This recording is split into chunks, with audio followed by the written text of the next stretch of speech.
Hey guys, and welcome back to yet another video. If this is your first time stopping by, thank you so much for stopping by. And of course, if you are a returning subscriber, I am grateful to have you back once again on my channel. And if you're wondering who this face is, well, my name is Onyeka and I am a Nigerian YouTuber. I live in Canada and I make videos sharing immigration tips and lifestyle videos, so be sure to check out my previous content, as I'm sure that you will definitely find something worth interesting and you might just decide to stick around. So speaking of sticking around, please do not forget to subscribe to my channel. Please guys, make sure you do subscribe to my channel before watching this video and even after watching this video. If you aren't yet subscribed, the subscribe button is just down below, and when you do subscribe, please do not forget to turn on the bell notification so that you can get notified whenever I post a video and you will not miss any of my content at all. Anyways guys, so in today's video, I'm going to be talking about some of the common mistakes that people make which ends up leading to a visa rejection. I've sort of made something similar to this like a year ago, but I still find a couple of people making these same mistakes and they come up with my DMs saying that, oh, their visa was rejected due to this and that, and I'm like, sis. Anyways, I'm here to address these issues and how you can avoid them. So stick around and don't go anywhere, okay?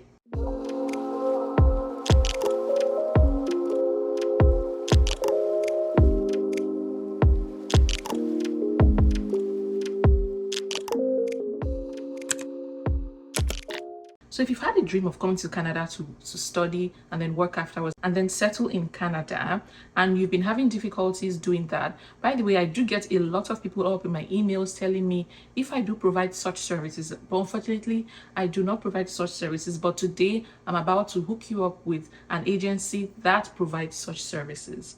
So that brings me to today's video, and this video is in collaboration with Stanza Travels. So Stanza Travel is a travel agency that helps students who have dreams and aspirations of studying in Canada from the start to the finish. They help students right from the school application process, the visa application process, booking your flights to Canada, and even settling in Canada. Let me go into more details. So Stanza Travels, they have a team of experienced professionals that have in-depth knowledge of the Canadian education system and the visa process. And they also ensure that this application meets the standard required by the Canadian government. And one thing that's special about this agency is that they provide personalized pathways that is tailored to your needs, right from the application process to you finally land in Canada. They provide opportunities that align with your preferences, and they tailor this pathway just for you. They also provide a hassle-free experience. If you've had some experience with some agencies, you will know how difficult it is to work with some particular agencies.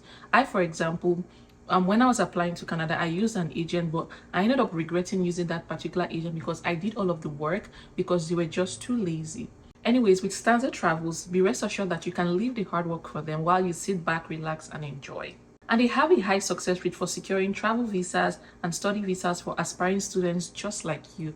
And we all know that securing an admission in Canada is not for the faint-hearted. And with Stanza Travels, they can guarantee you an admission even if you're faced with admission rejections. And after securing your admission, they also help with your visa application by putting your documents together and putting an application in for you. And when your visa is approved, they also provide tailored accommodation solutions. So let's face it, when you arrive in Canada as a newcomer, finding an accommodation can be really stressful. I'm sure some of you can attest to this.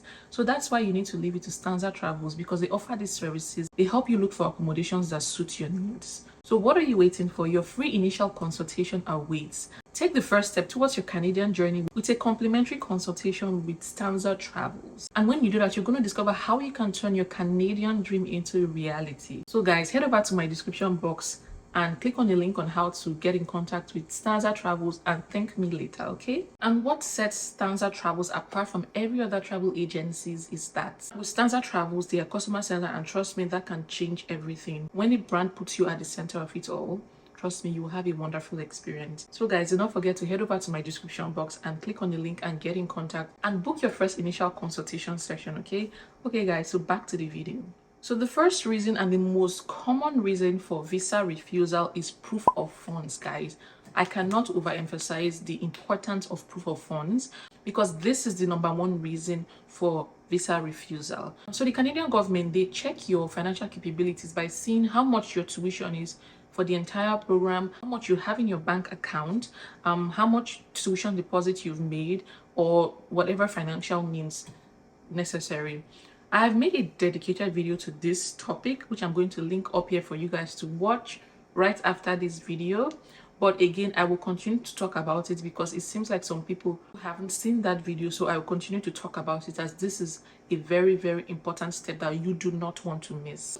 So briefly, I'll just talk about proof of funds. There are various ways in which you can show your proof of funds through your bank account, give deed, and some other things I can't remember right now, but watch that video, sha. And one thing that I found is that people that have paid, like, let's say the first year tuition, I'm not saying this for a fact, but I think right now I will start advising people to, if possible, put a year's tuition deposit down to show financial commitment. I know people always say 80% of the total tuition in your account, but I would definitely say have more than your tuition. Assuming your tuition is 30,000 Canadian dollars, I would definitely advise you to have at least 45,000 Canadian dollars in your proof of fund account. You also need to have extra funds remaining to show that you can cater for yourself while you're schooling, because let's face it, it's also hard to work while you're schooling because you only get to work for 20 hours during the school session. Number 2 is your choice of program, guys. Yes, your choice of program matters. If the program that you choose does not align with your educational background or your employment, the visa officer might question your application and they might not be convinced, so they might deny your application. In the case where your educational background or your employment background does not align with whatever you want to study, you have to create a connection, guys. So let's say for your bachelor's, you studied something in the arts and then you want to study nursing. There's a huge gap. Pardon the noise outside, I'm so sorry. You need to now be very, very, very detailed in your letter of explanation, explaining why you need to go into this career. Like, for example, you can say, oh, I've been caring for people all my life and I find like I really enjoy it. It's a passion for me, blah, blah, blah. You know, trying to get 1 or 2 experiences, like maybe I was a care worker or something. You know, you understand what I mean? So try to align something that has happened in your life, like a situation where you've cared for someone and you want to make a career out of it, something like that. So you have to really, really be detailed. And number 3, and this is also a very common one, is when they say that they're not sure that you will leave the country after your study is over. Let's face it, guys, a study permit is a temporary visa. They're not expecting you to stay after your study finishes, so they expect you to leave afterwards. So you also have to prove to the visa officer that you have strong ties to your home country. For example, when you're applying for visa, when you're putting your documents together, you can show, for example, I remember I put my employment letter because I was currently employed at that time. You can put an employment letter.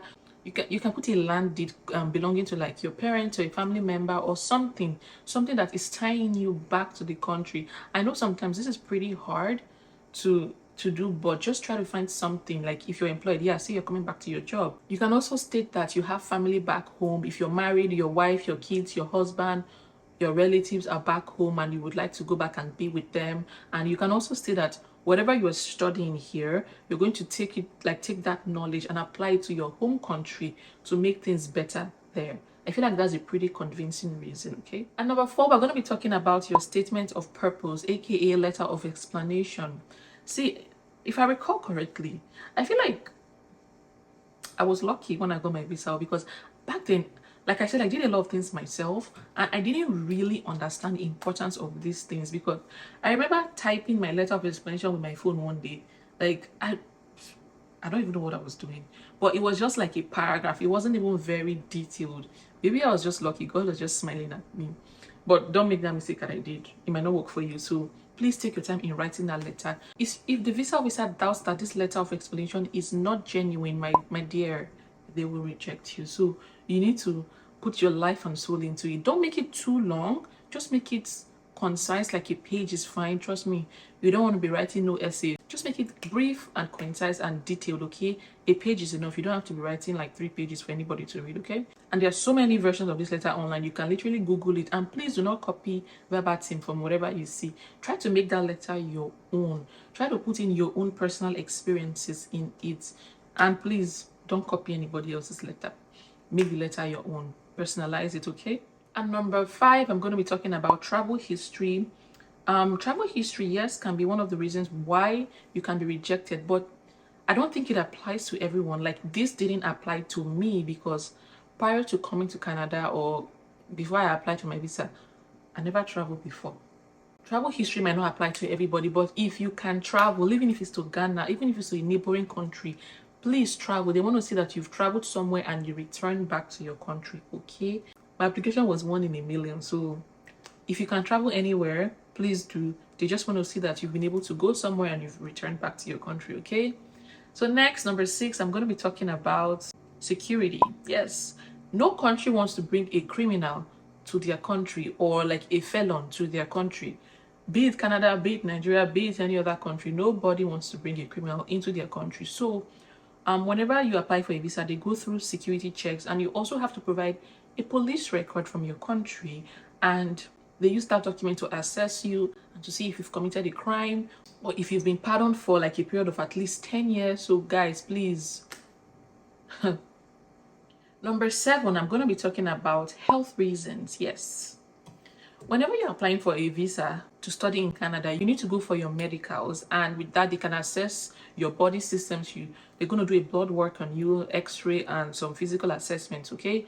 Yeah, so Canada has an amazing healthcare system that is currently burdened with high number of people because healthcare is quote and unquote free for permanent residents. So there's a lot of pressure on the healthcare system. Of course, it's a no-brainer that the country would not want to bring in people that have pre-existing health conditions that will further burden the country's healthcare system. So although I haven't explicitly seen anyone who was rejected based on health reasons, and I feel like they might, even if that's the reason, they might not put that reason there because it's sort of discriminatory. I don't know if you get. I feel like they might not put that reason, but who knows, they might put it, might be bold enough to put it. But personally, I feel like if that's the reason, they might just tell you something else, okay? Yeah, so you get to do your medicals, and please try to stay in good health as much as possible if you're able to, okay? The final reason I'm going to be talking about would be misrepresentation. Yes, misrepresentation is a thing, and I'm going to be talking about this in depth in the next video, so look out for that video, okay? And yeah, misrepresentation is a thing, and a lot of people lie in the applications, and then when the government finds out, they put like a 5-year ban on you, and trust me, you do not want that to happen to you. Like I said, guys, please be sure to check out my description box to book your first initial consultation to achieve your Canadian dreams with Stanza Travels, okay? Everything is in my description box. And guys, I hope you did enjoy this video. Please do not forget to give this video a thumbs up, like it, share it with your friends and your family. You may just be helping someone, you never know, okay? Subscribe to my channel, guys. Subscribe, okay?